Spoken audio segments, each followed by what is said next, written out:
Welcome to Cultural Capital. I'm Nancy Durrant, I'm the Evening Standard Arts Editor, and this week I'm going to jump in with a little rogue recommendation. Last night I went to see a debut play in the West End by the young writer Yasmin Joseph called Jouvert, about three young women finding their way at the Notting Hill Carnival. The performances are excellent, the characters are engaging, and the music will make you want to dance. It's part of the Re-Emerge season at the Harold Pinter Theatre, and it's ace, so check it out. But to business. This week, we're visiting the newly reopened Bernie Grant Arts Centre in Tottenham to find out about their fantastic Windrush Festival. Ahead of Monday's first episode, we give you a sneak peek at our weekly new Love Island spin-off show, It Was What It Was. Thing of the week comes from the Grant Museum at University College London, and I'll be reviewing Supernova, the second new dementia drama to be released in as many weeks, starring Colin Firth and Stanley Tucci, Don't Say I Never Treat You. Now, as it reopens for the first time since last spring, Tottenham's Bernie Grant Arts Centre is kicking off a 6-month season of events, putting Black British culture at the heart of the community. It started this week with the Windrush Festival, and we headed to North London to find out more. The Bernie Grant Arts Centre is a multi-venue, multi-platform, multi-art form art centre located in North London in Tottenham. We are here to celebrate and champion incredible Black storytelling. We believe in a world in which Black artists no longer have to fight to have their stories made, and we do that through the prism of putting on incredible performances, festivals, literature, anything you can think of. It's been an incredibly difficult year for all of us, and for the arts in particular, it's been almost impossible. We've had no way of welcoming audiences back into our spaces, no way of generating income, and of doing what we love best. To be able to reopen has been incredibly powerful. There were times when I think many arts organisations thought that they wouldn't make it through the pandemic. Many didn't make it through the pandemic, so for us to be able to reopen, and particularly to be able to reopen with the Windrush Festival, feels incredibly significant and really powerful. This is like the third year that the Bernie Grant Centre has been presenting a Windrush Festival. So what it does is celebrates the Windrush generation and the descendants from the Windrush generation and all those that have come before. So it's about the journeys that we've taken to come to be part of this great multicultural, diverse population in Britain. We've got live music, live entertainment, we've got great circus, we've got the most brilliant compeers, Sheba Montserrat, great entertainer. You know, Disco Loco, Hackney Showrooms, great entertainment again for the whole family. You know, you can bring your children, you can bring your grandparents, you can be your generations, you can be your friends and your family, everyone can come and enjoy it. It's crucial to celebrate Black British culture, Black British talent all year round, not just in October, not just in Black History Month. Here at Bernie's, we do Black History 365 days of the year. The level of inspiration, talent, skill, lived experience that our Black artists bring to these shores is phenomenal. If you think through some of the major culture points and highlights of the last few years, they've been brought to us by fabulous Black artists. And so that's why we need spaces. Spaces that champion Black artists aren't only for Black artists, they're for everybody, but what they do is provide a platform for Black storytelling and Black narratives. The Windrush Festival ends on Sunday. Sun, sea, sand, and 11 barely clad young people with abs you could grate carrots on. Yes, Love Island is back. And with it, our new weekly spin-off series, It Was What It Was, in which Jessie Thompson and Katie Rosensky help you process the makeups, the breakups, and the weird sandwich-based seductions. Here they are with a rundown of what we're hoping for from the new series.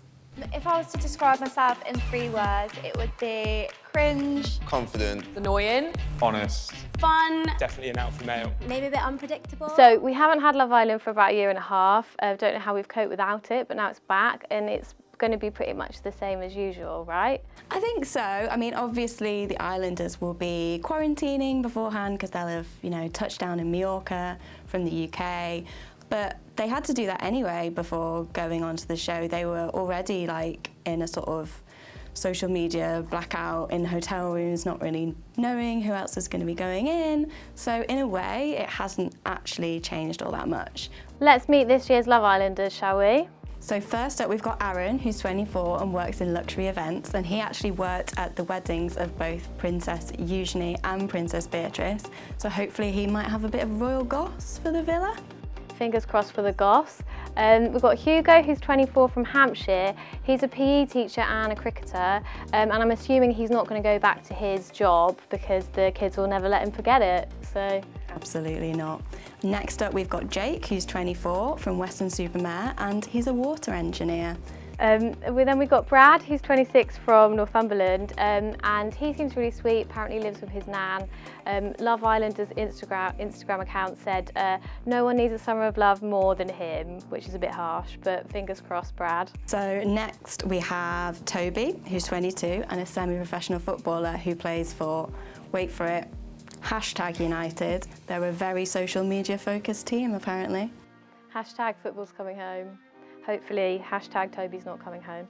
And then we've got the girls. So first up, we've got Sharon, who's 25, from Oxford. She works for the civil service, apparently worked on Brexit and COVID policy. So I think she might be a Dominic Cummings plant. We'll see. Next we have Liberty, who's 21 and she works at Nando's. Shannon's 22, she's a model from Fife, and she says she doesn't care if he's a handsome hunk if talking to him's like watching paint dry, which I think's fair enough. Yeah, I think that's a strong sentiment. Good for you, Shannon.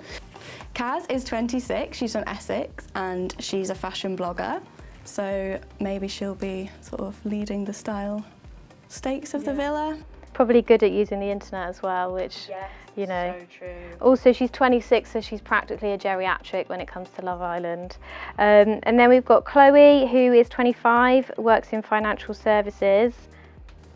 And our final islander is Faye, who's 26 from Devon, and she's an estate agent, and she said that she likes to bring a bit of Selling Sunset to her viewings. I hope she gives us some advice about the housing market. That would be really helpful, actually. So those are the islanders. Have you got any predictions about who's going to couple up with who? It's so hard to tell, isn't it? Just looking at a sort of posed picture of someone grinning in their swimming cozies.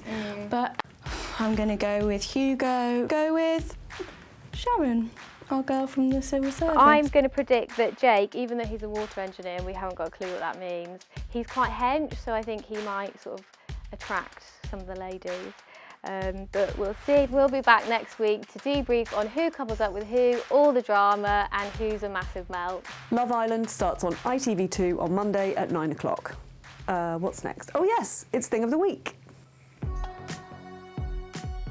This is the famous glass jar of moles. This is probably the most popular specimen we have here in the Grant Museum. There's a bit of a mystery as to why are the moles in the jar. It's possible that this was a research collection by a researcher at some point in the past who just conveniently stored them all in one jar. Perhaps these were meant to be used in the dissection labs from the 60s and 70s, but they were never used. We have visitors that come far and wide to view the moles, get their photograph taken with the moles. We've had artists recreate the moles in paintings. It receives postcards from other museum animals across the world. So recently it had a postcard from the Wall Street bull, if you can imagine that. It also has its own Twitter account, which is not run by anybody associated with the Grant Museum. So I invite you to come to the Grant Museum, take a look at the moles, see if you can guess how many moles are in the jar. You can find the Grant Museum of Zoology in the Rockefeller Building on University Street in Bloomsbury. Now, today sees the release of the 9th film in one of the most successful film franchises of all time, Fast and Furious. This film also features a lot of driving, but to be honest, that is very much the limit of the comparison. It's good to get back on the road again, don't you think? But how about just exploring the outer regions of 5th gear?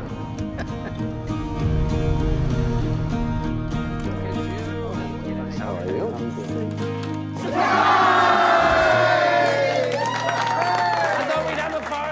Colin, Firth and Stanley Tucci are Sam and Tusker, a long-term couple making an affectionately bickery road trip through Britain to visit relatives.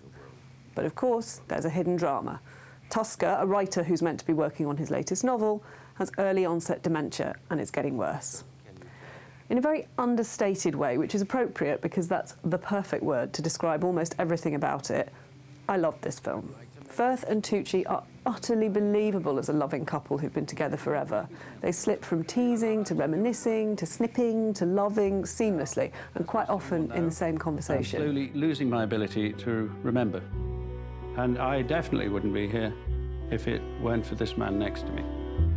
Their characters reflect what we've seen of the actors before, which is a canny stroke from the director Harry McQueen in what's only his second feature film.